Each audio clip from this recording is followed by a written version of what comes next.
നിങ്ങൾ സബ്മിറ്റ് ചെയ്ത ഫയൽസ് ഞങ്ങൾ വിശദമായി പഠിച്ചു. ബിഡിംഗ് ആൻഡ് കൊട്ടേഷൻ വൈസ് നോക്കുകയാണെങ്കിൽ മറ്റുള്ള കമ്പനികളെക്കാൾ 2 കമ്പനി മുന്നിലെത്തിയിട്ടുണ്ട്. പക്ഷെ ആ 2 കമ്പനികളുടെ ടെൻഡേഴ്സും ഓൾമോസ്റ്റ് സെയിം വാല്യൂവിലാണ് കോട്ട് ചെയ്തിരിക്കുന്നത്. അതിലൊന്ന് നന്ദൻ ഗ്രൂപ്പ് ഓഫ് ഇൻഡസ്ട്രീസ് ആണ്. ഞങ്ങളുടെ കൊട്ടേഷനുമായിട്ട് ഈക്വലായിട്ട് കോട്ട് ചെയ്തിരിക്കുന്നത് ആരാ?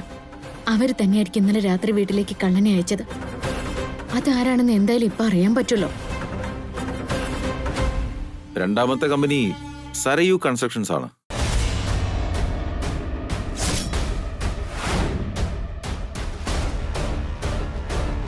എനിക്ക് അപ്പോഴേ തോന്നിയിരുന്നു ആ കള്ളി നീ ആയിരിക്കുന്നു. ഇപ്പൊ എന്റെ സംശയം കൺഫേം ആയി. ഈ 2 കമ്പനികളും ഏകദേശം ഈക്വലായിട്ടാണ് കോട്ട് ചെയ്തിരിക്കുന്നത്. ഒന്ന് നന്നായിട്ട് നോക്ക് ഓഫീസർ. രണ്ടും ഈക്വലായിട്ട് എങ്ങനെയുണ്ടാവും? 2 ഫയൽസും തമ്മിൽ എന്തെങ്കിലും ഒരു ഡിഫറൻസ് ഉണ്ടാവില്ലേ? യെസ്, നിങ്ങൾ 1% കുറവായിട്ടാണ് കോട്ട് ചെയ്തിരിക്കുന്നത്. നിങ്ങളുടെ ടോട്ടൽ ബിഡ് വാല്യൂവും 1% കുറവായിട്ടാണ് കാണിച്ചിരിക്കുന്നത്.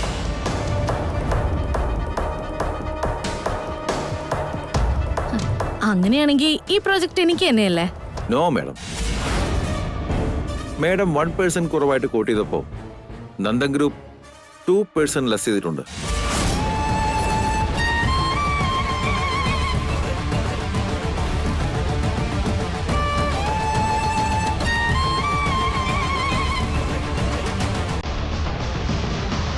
സോ എല്ലാവരേക്കാളും കുറവായി കോട്ട് ചെയ്തിരിക്കുന്നത് നന്ദൻ ഗ്രൂപ്പ് തന്നെയാണ്. അതുകൊണ്ട് നന്ദൻ ഗ്രൂപ്പിനാണ് ഈ പ്രൊജക്ട് കിട്ടിയിരിക്കുന്നത്.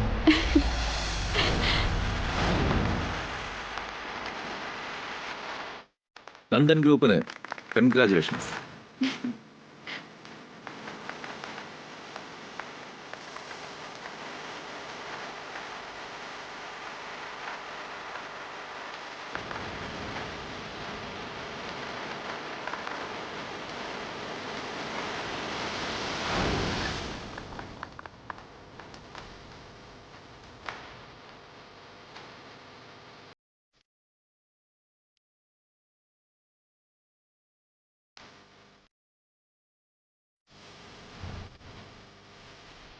Congratulations. Thank you, sir. Thank you.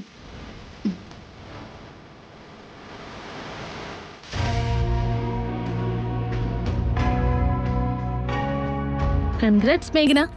ഈ പ്രൊജക്റ്റും നിങ്ങൾക്ക് തന്നെ കിട്ടിയല്ലോ. സോ ആ കള്ളിയപ്പോ നീ തന്നെയായിരുന്നു. ഏത് കള്ളി? ഇന്നലെ രാത്രി ഞങ്ങളുടെ വീട്ടിൽ വന്ന് ഈ ഫയൽ അടിച്ചു മാറ്റിയ കള്ളി. ഫയൽ ഇന്നലെ അടിച്ചു മാറ്റി കൊണ്ടുപോയത് നീ തന്നെയാണെന്ന് ഉറപ്പാ. മൈൻഡ് യുവർ ലാംഗ്വേജ് മേഘന. അതിന്റെ ആവശ്യം എനിക്കില്ല. പിന്നെ എങ്ങനെയാ നമ്മുടെ 2 കൊട്ടേഷൻസും സിമിലർ ആയിട്ട് വന്നത്? 2 പേർക്കും ഒരുപോലെ തോട്ട്സ് ഉണ്ടായി കാണും. അല്ല, ഞങ്ങളുടെ തോട്ട്സ് അടിച്ചു മാറ്റാൻ നീ വന്നു. ഞങ്ങളെ ചതിച്ച് ഈ പ്രൊജക്ട് കൈക്കലാക്കാൻ നീ വിചാരിച്ചു. അങ്ങനെ ഞങ്ങളെ തോൽപ്പിക്കാന്ന് നീ കരുതി. ഷട്ട് അപ്പ് മേഘന. നീ എന്നെ ഇൻസൾട്ട് ചെയ്യാണ്.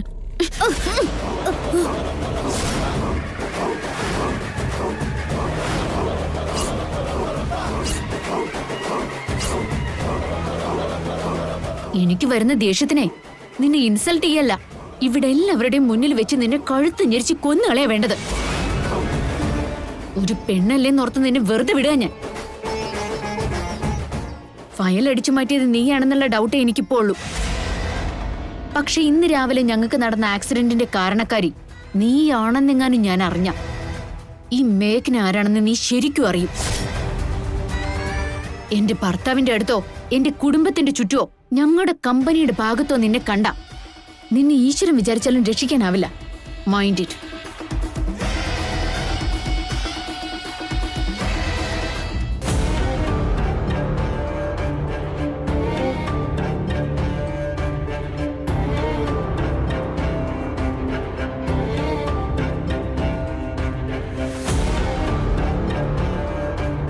സ്വാമി ഇവിടെ വന്നിട്ടുണ്ടെന്ന് അറിഞ്ഞതുകൊണ്ടാ ഞങ്ങൾ ഇവിടെ വന്ന് കാണാന്ന് വിചാരിച്ചത്. അപകടം സംഭവിച്ചു കഴിഞ്ഞല്ലേ കാണാൻ വന്നിരിക്കുന്നത്. നിങ്ങളുടെ മകന്റെ ജാതകത്തിൽ ഗ്രഹങ്ങൾക്ക് സ്ഥാനമാറ്റം വന്നുകൊണ്ടിരിക്കുന്നു. അപകടം സംഭവിക്കാൻ പോവുകയാണെന്ന് സൂചന നൽകിക്കൊണ്ടാണ് ഇന്ന് ഈ ആപത്ത് സംഭവിച്ചത്. അത് ശരിയാ സ്വാമി. എന്റെ മകന് ഇന്ന് വലിയൊരു ആപത്തുണ്ടായി. മരണത്തെ മുഖാമുഖം കണ്ടിട്ട് അവൻ തിരിച്ചു വന്നത്. ദയവ് ചെയ്ത് സ്വാമി ഇതിനൊരു പരിഹാരം കാണണം. അത് സാധ്യമല്ല. അപകടനില ഇതുവരെ തരണം ചെയ്തിട്ടില്ല. പ്രകൃതി അത് നിങ്ങളെ ഓർമ്മപ്പെടുത്തുകയാണ്. ഇന്ന് നിങ്ങളുടെ മകൻ രക്ഷപ്പെട്ടതിന് കാരണക്കാരൻ ഞാനല്ല.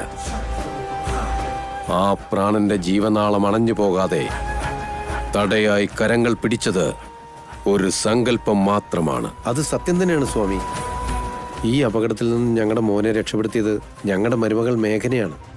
ഇതുപോലെ എത്രയോ തവണയാണ് എന്റെ മരുമകൾ എന്റെ മകനെ രക്ഷിച്ചിരിക്കുന്നത്. പക്ഷേ നിങ്ങളുടെ മകന്റെ ജീവൻ എന്നേക്കുമായി രക്ഷിക്കാനുള്ള ശക്തി നിങ്ങളുടെ മരുമകൾക്കില്ലല്ലോ. നിങ്ങളുടെ മകന്റെ രക്തത്തിൽ തന്നെ ജനിക്കുന്ന പെൺകുഞ്ഞിന് മാത്രമേ അത് സാധിക്കൂ. ഇന്നത്തെ ദിവസം ത്രയോദശയാണ്. ഇനി മുതൽ എല്ലാ ത്രയോദശ ദിവസവും ഇതുപോലെ ഒരു ആപത്ത് കാത്തിരിക്കുന്നുണ്ടാവും. കാര്യങ്ങൾ കൂടുതൽ അപകടത്തിലാകും. നിങ്ങളുടെ മകന്റെ ജീവൻ ആപത്ത് സംഭവിക്കാതിരിക്കാൻ സ്വന്തം അച്ഛന്റെ ജീവന് വേണ്ടി ആ മകളുടെ കൈകൊണ്ട് മഹാമൃത്യുഞ്ജയ ഹോമം നടത്തിയേ തീരൂ. അതല്ലാതെ മറ്റു വഴികളൊന്നും കാണുന്നില്ല. എന്റെ മരുമകൾക്ക് ഇനി കുട്ടികൾ ഉണ്ടാകാൻ ഒരു സാധ്യതയുമില്ല സ്വാമി. അപ്പോൾ പിന്നെ ഇതെങ്ങനെ സാധ്യമാകും? പരിഹാരമില്ലാത്ത ഒരു പ്രശ്നങ്ങളും ഈശ്വരൻ ഈ ലോകത്ത് സൃഷ്ടിച്ചിട്ടേയില്ല. ദൈവത്തോട് പ്രാർത്ഥിക്കൂ, അതിനുള്ള പരിഹാരം നിങ്ങൾക്ക് ലഭിക്കും. ഓം നമഃ ശിവായ.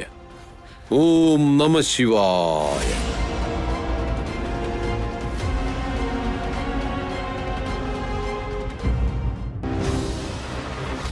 എല്ലാ ത്രയോദശിക്കും ഇങ്ങനൊരു ആപത്തുണ്ടാവുമെങ്കിൽ ആ ഓരോ തവണയും മിഥുനൊരാപത്ത് മുഖാമുഖം കാണും. മരുമോൾ എന്ന നിലയിൽ ജയേട്ടൻ എപ്പോഴും മേഘനയുടെ കൂടെയാ. പക്ഷേ മേഘനയ്ക്ക് ഇനി ഒരിക്കലും പ്രസവിക്കാനാവില്ലല്ലോ.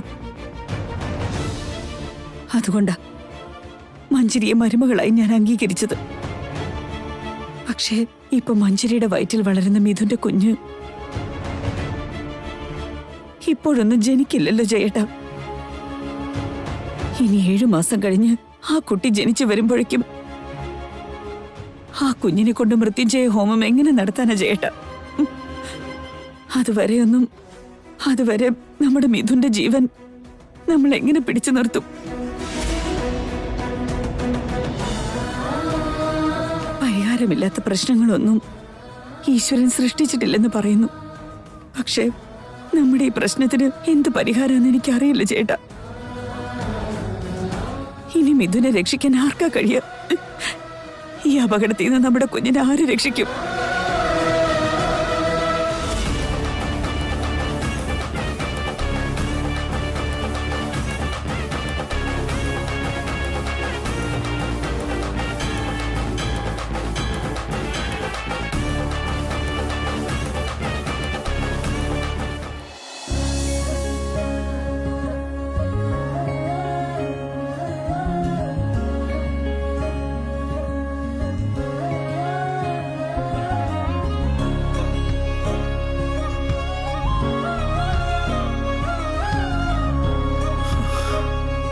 ഏട്ടത്തി, ഞാനൊന്ന് ഡോക്ടറെ പോയി കണ്ടിട്ട് പോരാ.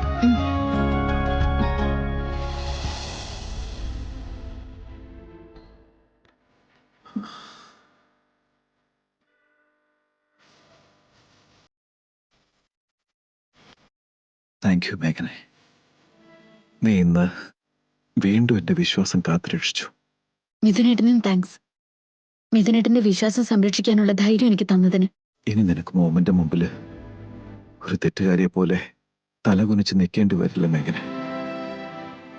നിനക്ക് എന്നോടുള്ള പ്രണയം ശാപമാണെന്ന് പറയില്ല. അതൊരു ശാപമല്ല മിഥുനേട്ട. ആ പ്രണയം എന്റെ ജീവിതത്തിന് ലഭിച്ച വരം തന്നെയാണ്. എന്നെ മുന്നോട്ട് നയിക്കുന്നതും എന്നെ വിജയിപ്പിക്കുന്നതും മിഥുനേട്ടന്റെ സ്നേഹമാണ്. അതിരിക്കട്ടെ, നമ്മുടെ ഫയല് കൊണ്ടുപോയത് ആരാണെന്ന് പിടികിട്ടിയോ? സരയു.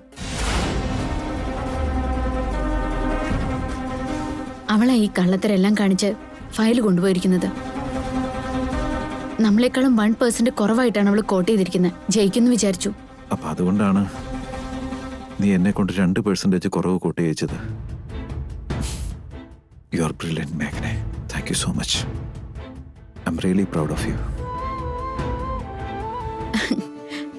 ഡോക്ടർ, മിഥുനേട്ടന്റെ കണ്ടീഷൻ ഇപ്പൊ എങ്ങനെയാ? ഡോണ്ട് വറി മേഘന, he's out of danger. Correct സമയത്ത് കൊണ്ടുവന്ന് മിഥുൻ സാറിന്റെ ജീവൻ രക്ഷിച്ചു. താങ്ക് യു ഡോക്ടർ. എപ്പോഴാ ഡിസ്ചാർജ് ചെയ്യാൻ പറ്റുന്നേ? ഇന്ന് രാത്രി കൂടി ഒബ്സർവേഷനിൽ കിടക്കട്ടെ, രാവിലെ നമുക്ക് ഡിസ്ചാർജ് ചെയ്യാം. Be happy.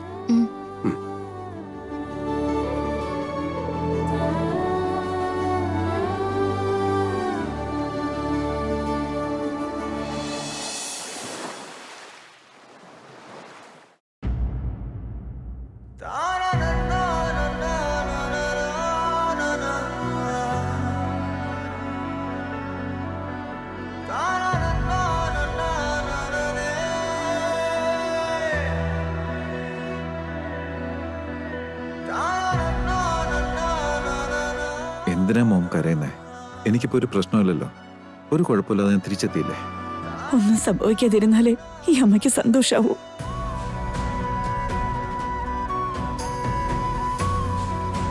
ഞാൻ ജീവിക്കുന്നത് തന്നെ നിനക്ക് വേണ്ടിയാ.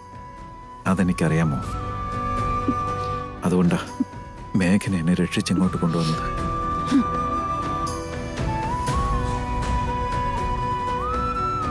അത് മാത്രമല്ല മോം ആഗ്രഹിച്ച ആ പ്രോജക്റ്റും നമ്മുടെ കമ്പനിക്ക് വേണ്ടി മേഘന നേടിയിരിക്കുക.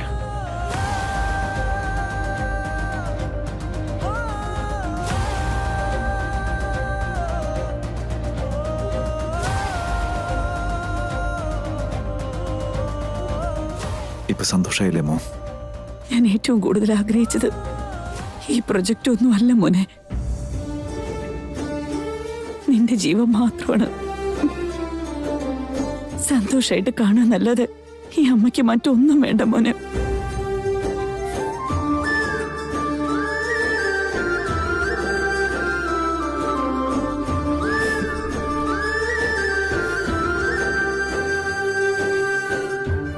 കൺഗ്രാറ്റ്സ് മേഘന. ഭാര്യ എന്ന നിലയിൽ നീ നിന്റെ ഭർത്താവിനെ രക്ഷിച്ചു. ചെയർമാൻ എന്ന നിലയ്ക്ക് ഒരു വലിയ പ്രോജക്റ്റാണ് നീ നേടിയെടുത്തത്. ഈ കുടുംബത്തിന്റെ അന്തസ്സാ നീ കാത്തത്.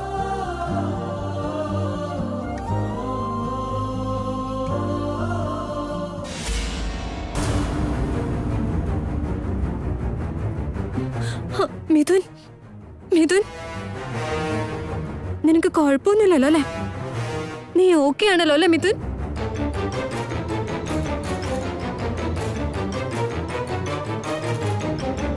ഇന്നലെ മുഴുവൻ നിന്നെ കുറിച്ച് ആലോചിച്ച് ഞാൻ ഒരുപോലെ കണ്ണടച്ചിട്ടില്ല മിഥുൻ.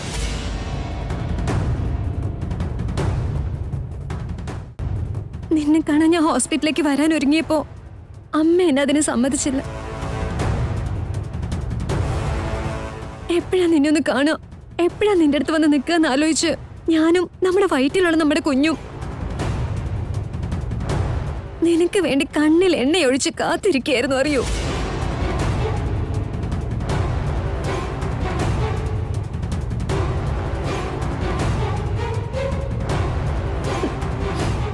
ഇപ്പൊ കണ്ടില്ല ആന്റി, ഇന്നലെ ഞാൻ പറഞ്ഞതനുസരിച്ച് മിഥുൻ ഇവിടുന്ന് പുറത്തിറങ്ങാതിരുന്നെങ്കിൽ ഈ ആക്സിഡന്റ് ഒന്നും സംഭവിക്കില്ലായിരുന്നു. ആന്റി ഇങ്ങനെ ടെൻഷൻ അടിക്കേണ്ട ആവശ്യം ഉണ്ടായിരുന്നില്ല.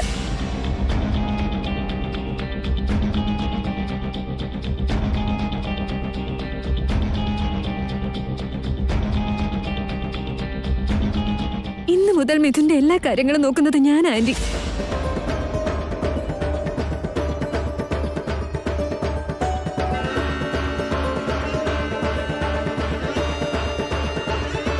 മിഥുന്റെ ശരീരത്തിൽ ഒരു തരി മണ്ണ് പോലും വീഴാതെ ഞാൻ കണ്ണിലെ കൃഷ്ണമണി പോലെ നോക്കാം ആന്റി.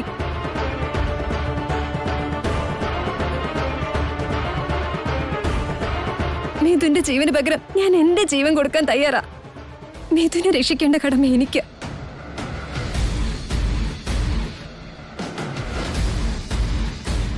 ഇതുവരെ നീ നോക്കിയതും ചെയ്തതൊക്കെ ധാരാളം മേഘനെ.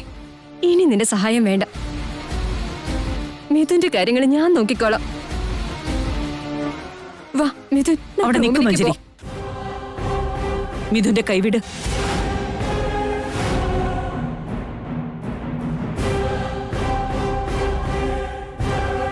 പോവാം. ആന്റി, മഞ്ജരി, മിഥുന്റെ കൈവിടാൻ. മിഥുന്റെ കാര്യങ്ങൾ നോക്കേണ്ടത് നീയല്ല, മേഘനയാണ്.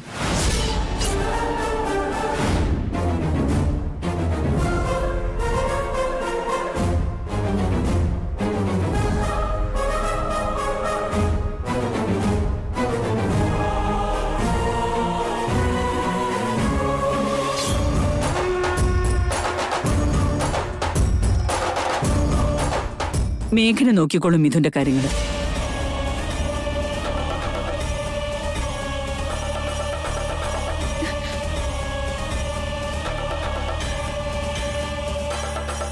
എല്ലാം കഴിഞ്ഞു. മഞ്ജരിയുടെ മരുമകൾ പോസ്റ്റ് ഒഴിയേണ്ട സമയമായി. മേഘനെ, മിഥുനെയും കൊണ്ട് റൂമിലേക്ക് പോ. അങ്ങനെ ആയിക്കോട്ടെ അമ്മ. അച്ഛാ, അച്ഛന് വേറെ കുഴപ്പമൊന്നുമില്ലല്ലോ അല്ലേ? ഫോണിൽ ഞങ്ങൾ അച്ഛനോടും അമ്മയോടും സംസാരിച്ചുകൊണ്ടിരുന്നപ്പോഴാ പെട്ടെന്നൊരു വലിയ ശബ്ദം കേട്ടത്. അതിനുശേഷം നിങ്ങൾ പറയുന്നതൊന്നും ഞങ്ങൾ കേട്ടിരുന്നില്ല. ഞങ്ങൾ ശരിക്കും പേടിച്ചു പോയി അച്ഛാ. സാരമില്ല.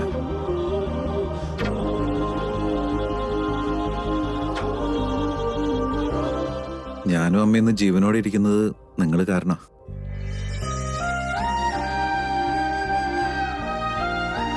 നിങ്ങൾ അന്നേരം ഫോൺ വിളിച്ചത് കൊണ്ടാ വലിയ ആപത്തൊന്നും ഉണ്ടാവാതെ ചെറിയ മുറിവുകളോടെ തിരിച്ചു വന്നത്. നിങ്ങൾക്ക് ആക്സിഡന്റ് ആയെന്ന വാർത്ത ടിവിയിൽ കണ്ടപ്പോ തൊട്ട് രണ്ടുപേരും കരഞ്ഞോണ്ടിരിക്കാം ഇതിനേട്ടാ. നിങ്ങൾ രണ്ടുപേരും അച്ഛന്റെ ജീവൻ രക്ഷിച്ചു. അതുപോലെ നമുക്ക് ഒരു വലിയ പ്രൊജക്ട് തന്നെ കിട്ടുകയും ചെയ്തു.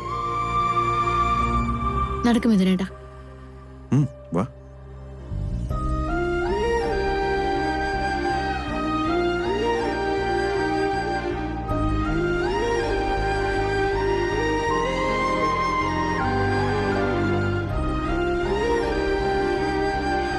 വരൂ ചേട്ടാ. ഒന്ന് നിക്ക ആന്റി.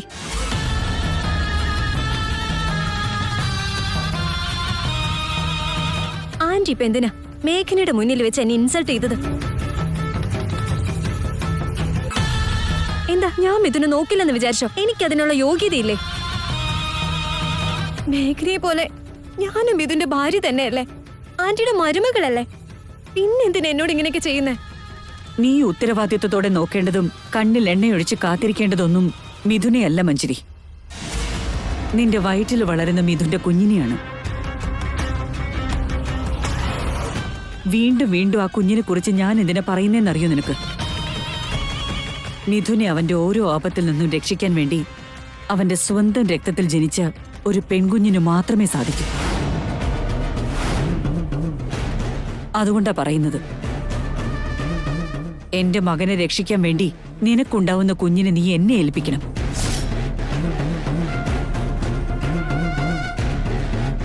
നീ ചെയ്യേണ്ടത് നിന്റെ വയറ്റിൽ വളരുന്ന കുഞ്ഞിനെ പ്രസവിച്ചെന്നെ ഏൽപ്പിക്കുക എന്നത് മാത്രം. മനസ്സിലായല്ലോ?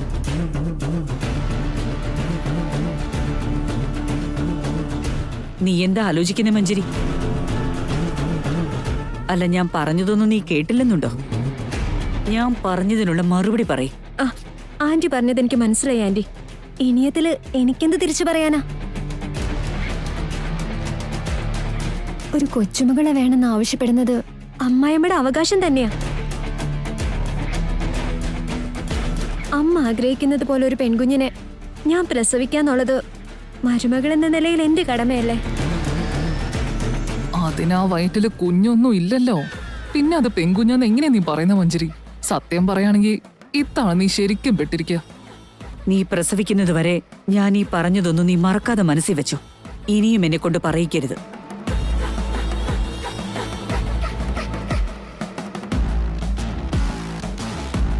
മഞ്ജരിയുടെ കാര്യത്തിൽ ഏകദേശം തീരുമാനമായി.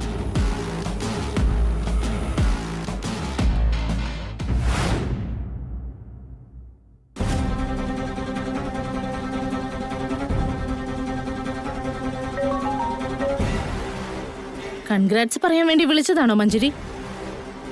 ആ പ്രോജക്റ്റ് എനിക്ക് കിട്ടിയില്ല. ലാസ്റ്റ് മിനിറ്റ് വന്ന് ആ മേഘന തന്നെ അത് എടുത്തോണ്ട് പോയി. നിന്റെ പ്രോജക്റ്റ് കിട്ടിയാലെന്താ പോയാലെന്താ? ഇപ്പൊ അതിനേക്കാൾ വലിയ പ്രശ്നം ഇവിടെ നടക്കുന്നത്. എന്ത് പ്രശ്നം? ആ അരുണിമാൻറ്റി എന്തിനെ എന്നെ മരുമകളായിട്ട് അക്സെപ്റ്റ് ചെയ്തെന്ന് ഇപ്പഴാ റിവീൽ ചെയ്തത്. നിന്റെ വയറ്റിൽ വളരുന്ന കുഞ്ഞിന്റെ പേരിലല്ലേ? അതെ, പക്ഷെ അതൊരു പെൺകുഞ്ഞ് തന്നെ ആവണോന്ന്.